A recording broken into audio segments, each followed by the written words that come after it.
Case hold po ito dahil nahuli po natin ang suspect at under custody at identified po siya at maisasampa po yung kaso. So sa parameters po ng PNP ay considered solved na po itong kaso po na ito.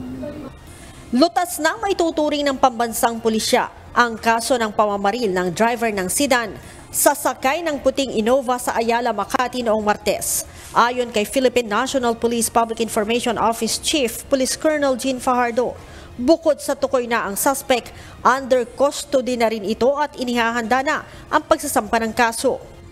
Bukod sa reklamong murder, 2 reklamo pa ang inihahanda ng NCRPO na isasampa laban sa suspect. Kabilang dyan ang paglabag sa Republic Act 4136 dahil sa paggamit ng illegal na plaka.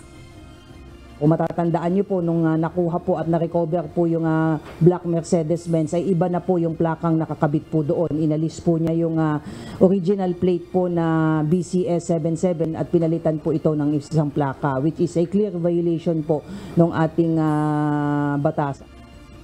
Masasampahan din ito ng paglabag sa Republic Act 10591 o Comprehensive Firearms and Ammunition Law.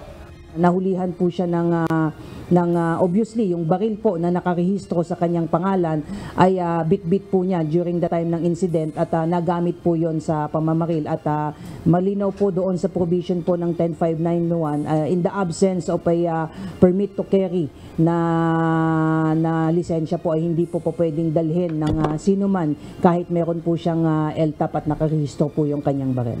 Noong Martes, binaril ng driver ng itim na sedan ang driver ng puting Innova sa bahagi ng EDSA Ayala, Makati southbound dahil lamang sa gitgitan sa kalsada. Nasawi ang driver ng Innova habang nahuli naman ang driver ng sedan sa Pasig City kahapon. Leia Ilagan, UNTV, News and Rescue.